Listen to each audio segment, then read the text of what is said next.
My people of color, fellow Native folks, Black people, I love you so much. We belong to each other. You're in my heart always. Collective liberation at all costs. You have to forgive me. I am not a particularly hopeful person. I come from a tribe where 100 years ago, there was 500 of us left. 90% of our population was wiped out in 100 years, and I know the costs. And so you have to forgive me. You can tune out for the next little bit, though, because I have a message for whites.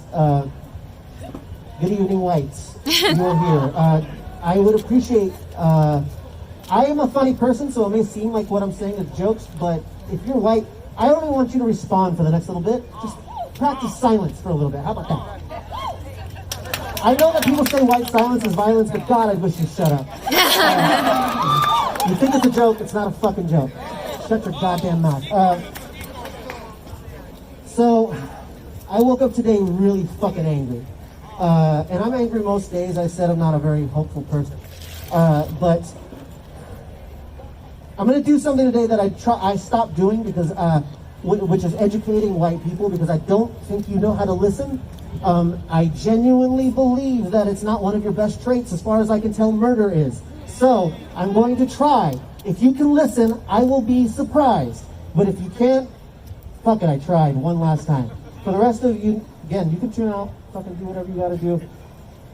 White people, I had the good fortune to go to Standing Rock for a little bit, and I was there right before all the white people showed up. There was probably like 5,000 Native people. It was one of the most beautiful things I've ever seen in my entire life. Thank you. It was one of the most beautiful things I've ever seen in my entire life. I'm from a Native community, and I still have yet to experience anything like that, where a wonderful friend of mine likes to say that we weren't free yet, but we could see what it looked like. And it was wonderful. It was a beautiful place. And then over a weekend, white people showed up, and you fucked it all up. You fucked it all up so fucking fast.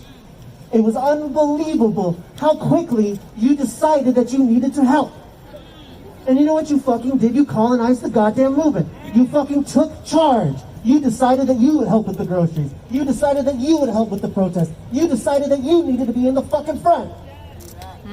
And you know what you did? You sucked the life out of us. Because you don't know, even in trying to help, you don't know how to do anything but consume. And I hardly can blame you, because I don't know when your soul died, but it was a long time ago. You have been killing people for so long that you don't know how to care. And I need you to understand that there's not much. You can educate yourself all you want about whiteness. You can read that fucking book by Robin DiAngelo, a white woman who said white fragility, which I don't know about you, but white fragility fucking hurts. It fucking kills. It kills us. So it's a very convenient thing to make money off of. You can educate yourself all you want. You don't need to know that much. You need to know that whiteness is not innocuous. It is tied with white supremacy to its very core. And being white is not okay. You need to divest from that idea. You need to find something else. And I don't know what it is, but you need to figure it out. Human! Human is elite. And again, I apologize. I'm not a very positive person. I know the cost. I easily couldn't be here today. So, I'm going to... I don't know if I need to tell you white people anything else, honestly. That should do it. Work on your shit. Most of you, honestly, you want something you can do, cap your salaries at like $45,000 and give the rest to fucking black people, okay? Give it to black and white people. Just do that. And I don't believe you're going to. Trust me, I don't believe, because I carry the scars of trusting white people on my body for real. There is nothing more dangerous than a Seattle liberal. Again, white people, I don't want you to cheer, because I'm talking about you. I carry it on my body. I am not joking. I made the mistake of having white friends. I know I'm funny. I made the mistake, and I carry literally on my body the scars of the cost of trying to make allies.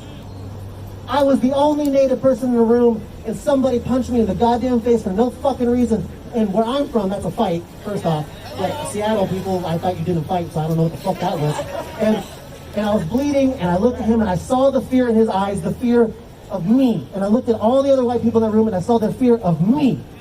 And I knew if I did anything that day, I'd be killed by the cops, right? Or taken to jail, right? Because I don't know where they're finding us, but because there's like, what, 1% of Native people in the city, but they're still killing us.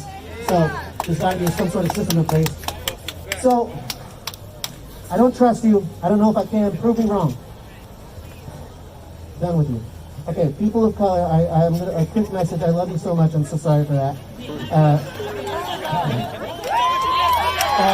This is a really quick lesson about what you can trust and what you can't. The biggest, I completely missed my thing because I got pissed. The other reason I'm mad at you white people today is because this morning they got into the police station. Where were your bodies then? Huh? You can't hold arms in front of a door? What the fuck? There were Native and black people that stayed the night out here. And we're here all night, all fucking night. And you could spare one body? Okay. Anyway, people of color again. Really quick, I'm going to try and do this fast, but institutionalization was my biggest worry until this morning when the cops got in there. Now it's not safe anymore.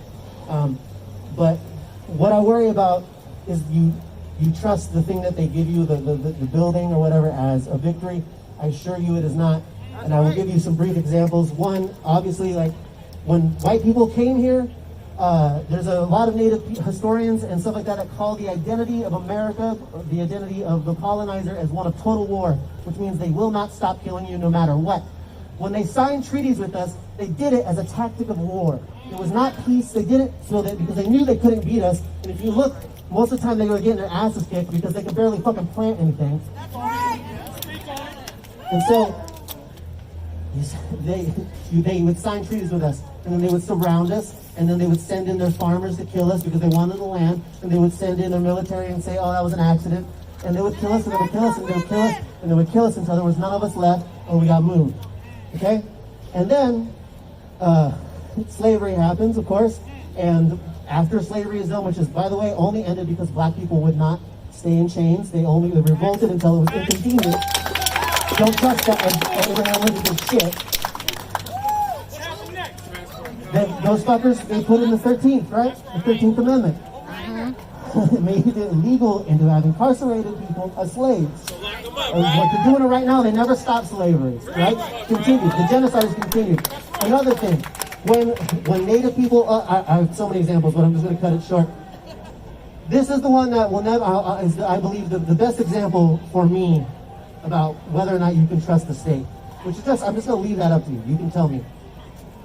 When, in the 1960s, when the Black Panther movement and the American Indian movement and stuff were doing what we're doing right now, they had demands.